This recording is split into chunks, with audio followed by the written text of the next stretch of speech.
Muy buenos días, estimados estudiantes. Hoy vamos a comenzar a ver la unidad número 3, el análisis de información en investigación científica y comunicación científica.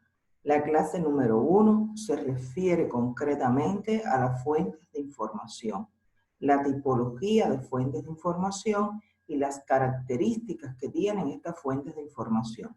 Finalmente, se van a orientar actividades. Una actividad para trabajar docencia asistida y una actividad para trabajar docencia colaborativa.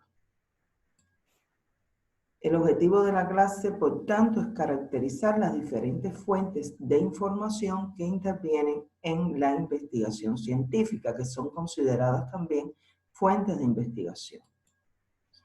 Vamos a ver que estamos frente a dos grandes grupos de fuentes de información.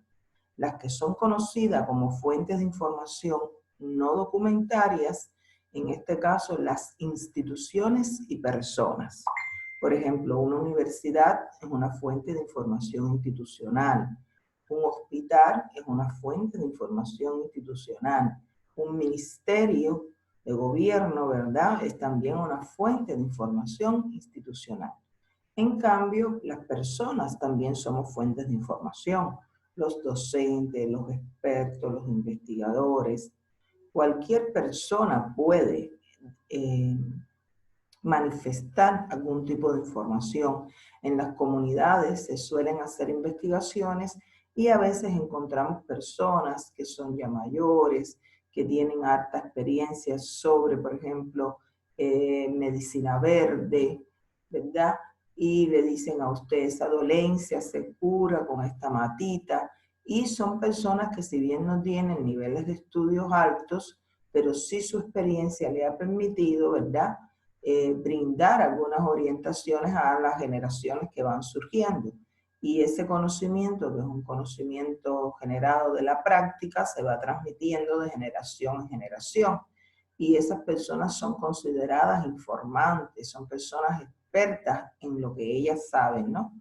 Y hay otro tipo de experto que es el científico, el académico, que ha estudiado y que es capaz de abordar un tema, ¿verdad?, desde el punto de vista de la ciencia con un conocimiento científico, no como un conocimiento empírico, que sería el caso de la persona que le puede brindar una medicina derivada, no sé, una plantita para curar una dolencia, no, eso es un conocimiento empírico. El conocimiento científico sería justamente que manifiestan estas personas que son expertas en un área determinada, ¿no?, de la ciencia. En el caso del otro grupo de fuentes de información, nos estaríamos refiriendo a las fuentes de información documentarias. Podemos ubicar acá tres categorías: primarias, secundarias y terciarias, ¿no? Las fuentes de información primaria son aquellas que son resultado directo de las investigaciones, ¿no? Por tanto, como ellas son resultado directo de las investigaciones, ellas contienen información original y tienen como objetivo comunicar los resultados científicos. Dentro de una biblioteca decimos que ellas constituyen la fuente, son fuentes de información que constituyen lo que es la colección básica de la biblioteca, ¿no?, estas fuentes primarias. Y ellas se clasifican en libros, ¿verdad?, los libros que vemos en las estanterías, libros, revistas, tesis de doctorado, la literatura gris, las patentes, y también podemos ver que pueden estar en distintos formatos, ya sea impreso como libros, revistas, o en formatos especiales como videocassette, también pueden ser en DVD o pueden ser en un pendrive o un disco duro, porque igual los soportes de almacenamiento de información han ido variando con el tiempo, ¿no? Entonces, incluso se pueden guardar en la nube, se pueden guardar en un drive, ¿verdad? Y estarían entonces en estos espacios, salvaguardada la información de alguna manera, y estaríamos pensando entonces no solamente en una biblioteca desde el punto de vista tradicional, esa que conocemos, que visitamos, sino también en una biblioteca digital, virtual, porque igual va a tener algunos documentos también de este tipo, pero no los va a tener en un espacio de almacenamiento físico. Las características del libro: es un material impreso, no periódico, de muchas páginas. En cuanto a contenido, es una pieza científica, profesional o literaria. Tiene determinadas características, pues a menudo va a tener información sobre un área específica, sobre un tema específico, aunque los libros se clasifican lógicamente también por su contenido, ¿no? No es lo mismo un libro científico que un libro de literatura. Dentro de esta categoría de libro también, como les decía, pueden estar, si es el caso de una biblioteca académica, divididos por estas áreas del conocimiento, por las carreras, para que sea más fácil su ubicación y su uso. También tenemos otra categoría dentro de estas fuentes primarias, que son los textos y manuales, que estos están dirigidos concretamente a la enseñanza.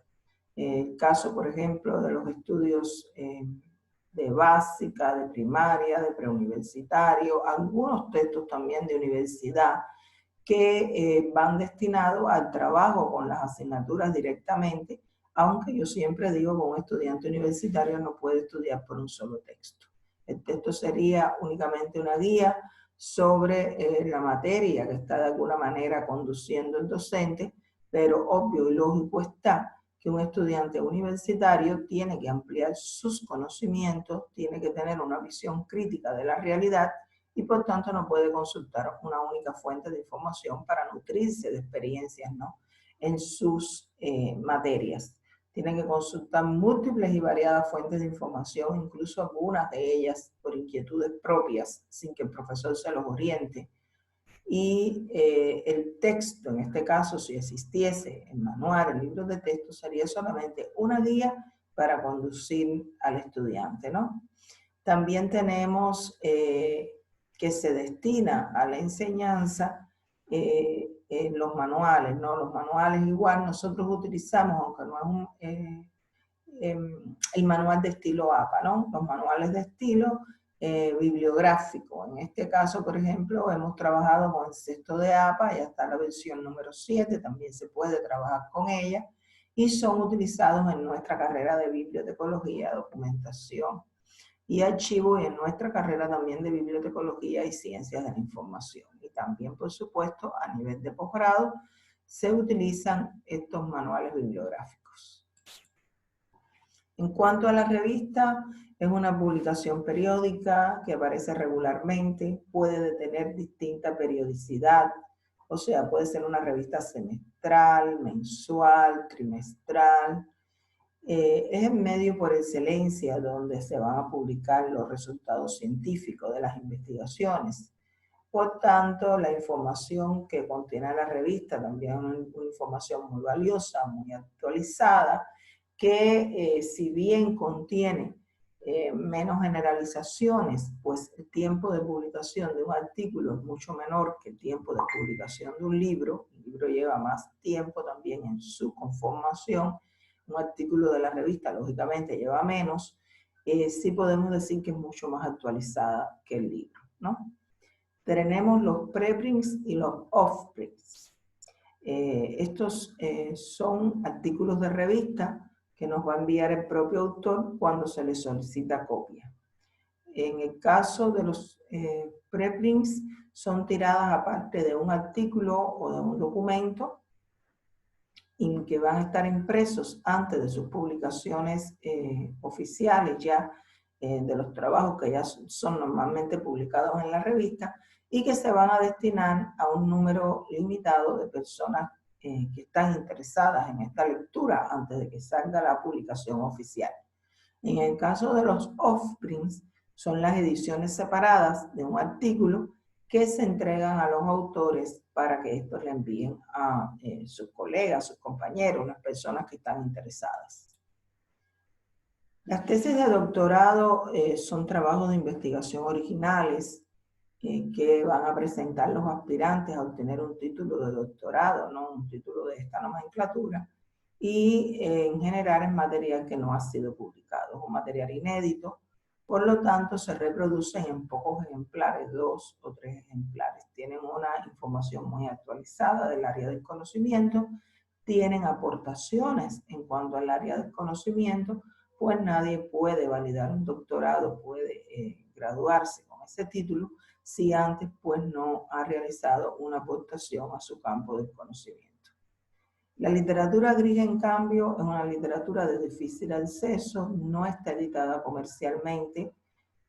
Por ejemplo, tenemos las memorias, los informes técnicos, las publicaciones de gobierno, que si bien es literatura que existe, a veces muy importante, pues es una literatura a la que no se accede muy fácilmente, pues no está editada de manera comercial, de acceso público, ¿no?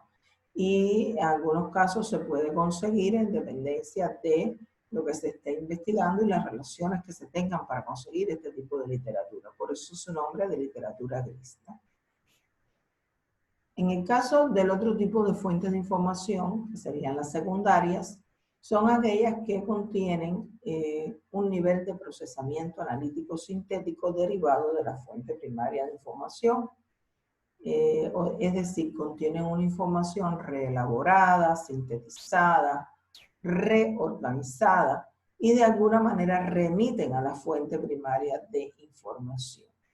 Entre estas fuentes tenemos los diccionarios, las enciclopedias, los diccionarios biográficos, tenemos también las bibliografías, los índices de revistas, las bases de datos que ustedes manejan continuamente, las bases de datos bibliográficas, ¿verdad? Que hacen referencia a el documento.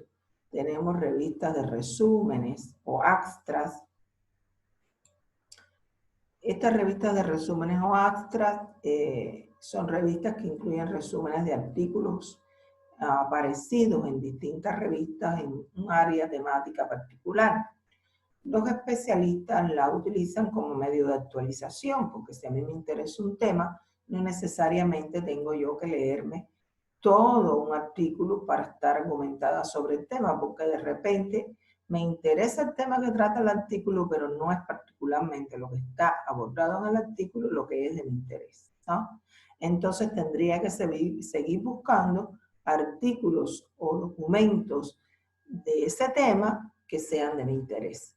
Pero el resumen sí da una explicación completamente sintetizada de lo que trata el documento. Por tanto, los investigadores se ahorran mucho tiempo cuando son capaces de acceder o cuando pueden, está a su alcance, acceder a este tipo de revistas porque se ahorran consultar innumerables cantidades de artículos que tal vez no son de su interés.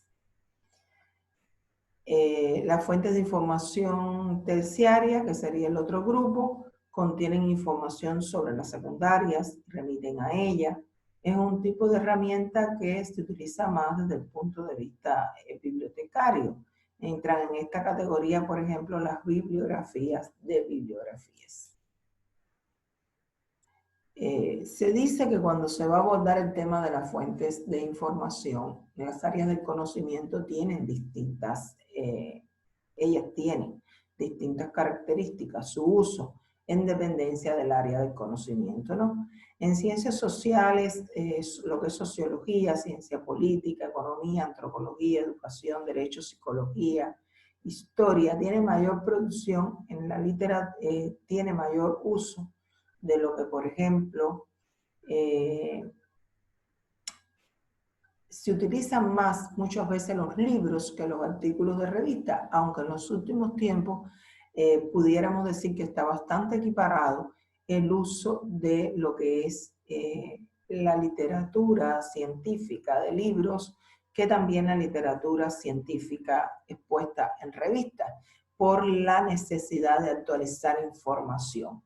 Y también en ciencias exactas y humanidades esto tiene sus características, aunque hoy en día, si bien se utilizan libros, ¿verdad? Ya con una apertura mayor de internet, todos los investigadores y científicos saben que lo más actualizado es la revista científica, aunque según estudios realizados en lo que es ciencias humanas, existe preponderancia del uso del libro sobre el artículo, y en lo que es ciencias exactas y naturales, sí hay un uso más fortalecido de lo que es la literatura proveniente de artículos científicos y menos de la literatura que aparece en libros, dado justamente al rápido crecimiento de la ciencia, al alto nivel de obsolescencia de la literatura. Entonces esta área de conocimiento, como tiene que estar actualizada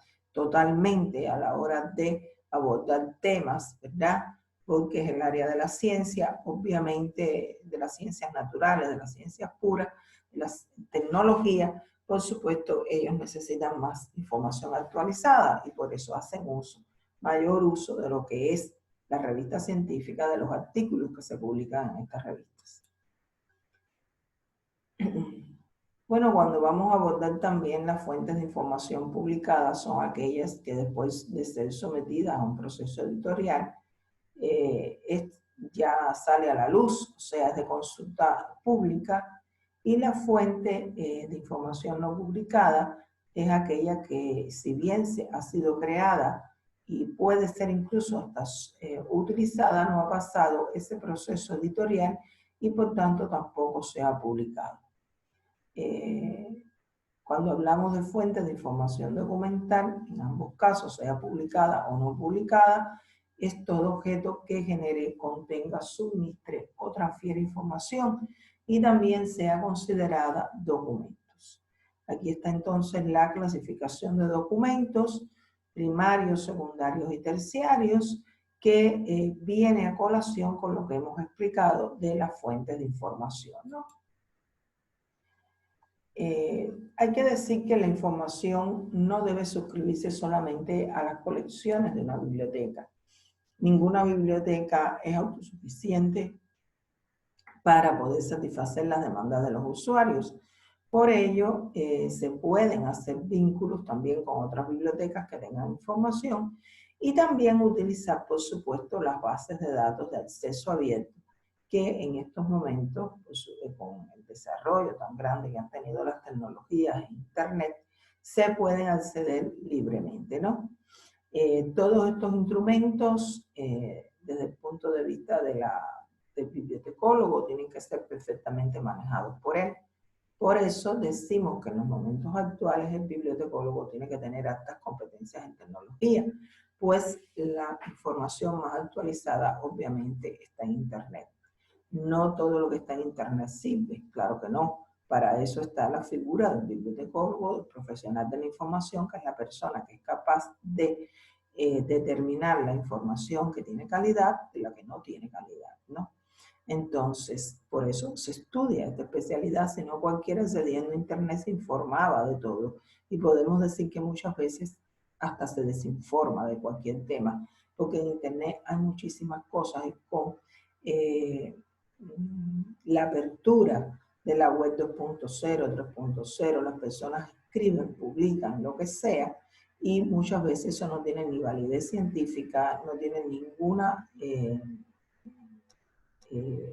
respaldo en cuanto a la ciencia, y las personas pueden estar elaborando mal su documentación y son documentos que no tienen ningún rigor, ninguna objetividad, ninguna especificidad, ninguna contrastabilidad empírica, no se deriva de nada de la ciencia y por supuesto la persona que consulte ese tipo de literatura, pues lejos de estar haciendo un aporte al campo del conocimiento, estar orientando bien a sus alumnos, pues está haciendo todo totalmente mal.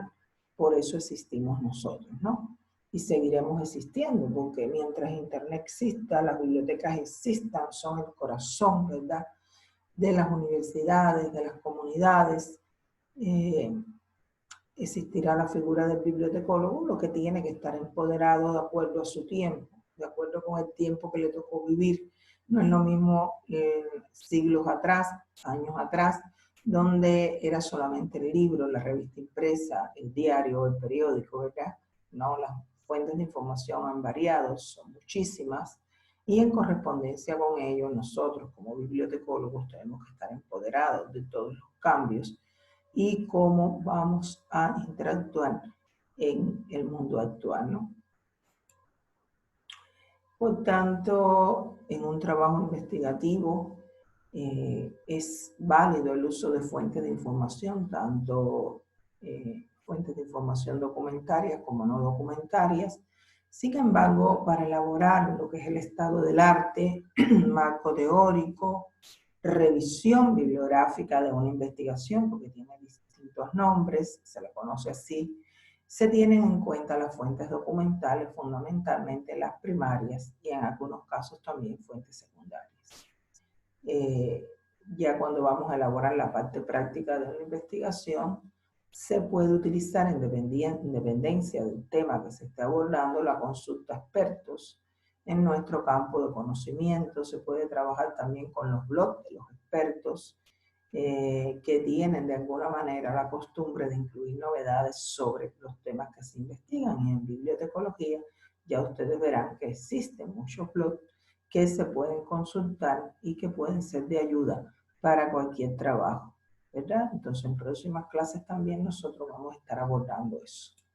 Vamos a orientar la actividad de docencia asistida.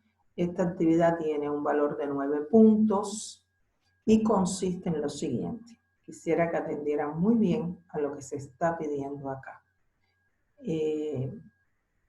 Ustedes saben que el componente docente consta de dos partes, docencia asistida y docencia colaborativa. Ese componente tiene un valor de 15 puntos. Fíjense que tiene un valor igual que un examen, ¿no?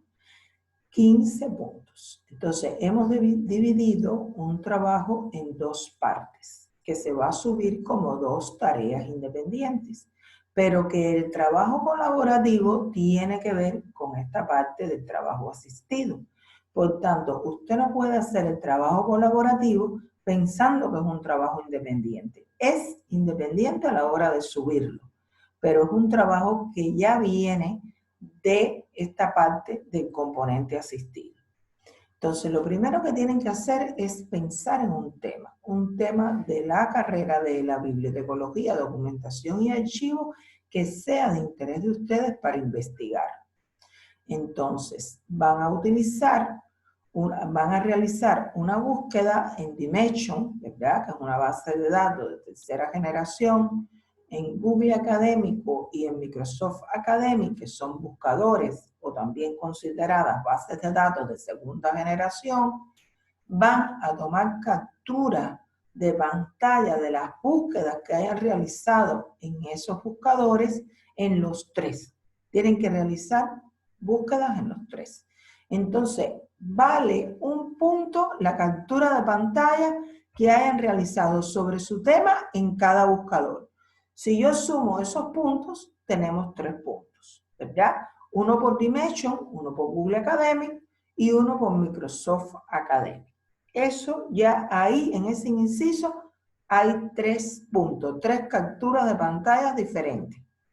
Luego van a seleccionar 3 fuentes de información primaria, o sea, de la información que ya ustedes descargaron de estos buscadores, van a seleccionar 3 fuentes de información primaria que deben tratar el tema que usted eligió, del cual usted hizo su búsqueda, en el periodo 2015-2020, porque recuerden ustedes que la información tiene que ser de los últimos 5 años. Y eso también tiene un valor de 3 puntos. ¿Por qué? Porque en esa búsqueda ustedes van a seleccionar un libro o capítulo de libro. Eso vale 1 punto. Van a seleccionar un artículo de revista científica que vale 1 punto. Y van a seleccionar una tesis doctoral que vale 1 punto, ¿verdad? Esa selección hace que ustedes tengan 3 puntos. 3 del inciso anterior y 3 de este inciso B son 6 puntos. Ahora bien, nos queda el inciso C. Esa selección que hicieron del libro o capítulo del libro, ustedes la van a asentar por el estilo sexto de APA porque es el que mayormente han manejado. Cuando usted asiente el libro o capítulo del libro, en dependencia de lo que haya buscado, eso tiene el valor de un punto. Recuerden asentarlo bien. Nada de utilizar la herramienta de Word. Usted puede utilizar Mendeley, que es un gestor bibliográfico y que el doctor Juan Carlos Morales mucho les ha explicado en las clases cómo utilizar Mendeley. Pero si usted no utiliza Mendeley, trabaje con el manual de estilo bibliográfico que está puesto en el aula virtual, ¿verdad? Entonces, ahí dice sexto de APA, no me inventen otra cosa. Un punto por el libro, un punto por el artículo de la revista, un punto por la tesis doctoral. Total, 3 puntos. Me preguntan ayer si aquí en el inciso B ya me lo ponen directo por la norma. No, pónganme cada inciso por separado, que yo lo vea. Inciso A, las capturas de pantalla. Inciso B, me ponen el título del libro, el título del artículo y el título de la tesis. Y en el inciso C, sí me ubican todos los datos de cada una de esas fuentes, para que estén los incisos bien delimitados y las puntuaciones puedan estar también bien delimitadas, ¿correcto? Entonces vamos a ver el trabajo colaborativo que vuelvo a repetir, que se deriva también de esta búsqueda. Aquí dice, de las fuentes seleccionadas en el inciso C de su trabajo docente asistido, es decir, de esas fuentes de capítulo de libro, de artículos de revista científica y de tesis doctoral, usted debe realizar una interpretación en forma de resumen con un máximo de 150 páginas. En forma de resumen con un máximo de 150 palabras, destacando la importancia que tiene esa fuente para su tema. No se trata de copiarme el resumen que trae el artículo, porque además yo lo voy a revisar. Es el resumen que ustedes elaboren, que debe tener un máximo de 150 palabras, ¿verdad?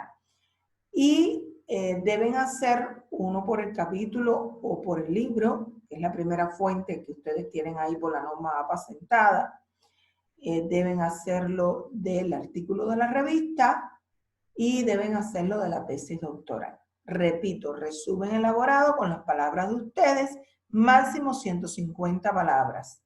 Y cada resumen tiene un valor de 2 puntos, ¿verdad? Cuando yo sumo 2, 2 y 2, 2 y 2 son 4, más 2 son 6, ¿verdad? Serían los 6 puntos del trabajo asistido, colaborativo, perdón. De manera tal que si yo elaboro un solo resumen, tengo 2 puntos. Si elaboro 2, tengo 4, y si elaboro los 3, y claro que estén correctos, siempre voy a tener la totalidad de puntos, además de que elabore el máximo de resumen que está pidiendo en dependencia de la calidad de los resúmenes. La cantidad es una cosa, la calidad, la corrección, la estructura de resumen. Recuerden la forma impersonal, tercera persona del singular. Recuerden que es en forma de bloque. Recuerden que en forma de bloque significa un solo párrafo, que deben de seguir la estructura del objetivo, de los principales resultados, y en la parte de discusiones lo principal que se aborda, y de las conclusiones, ¿verdad? Y por supuesto, entre el objetivo y los resultados, la metodología que se utilizó, ¿no? La estructura de resumen, ustedes la tienen ya de las clases anteriores, por favor tendrían que aplicarla acá. Entonces, esto es todo. Yo les deseo muchísimas bendiciones y que Dios los bendiga como siempre, ¿no?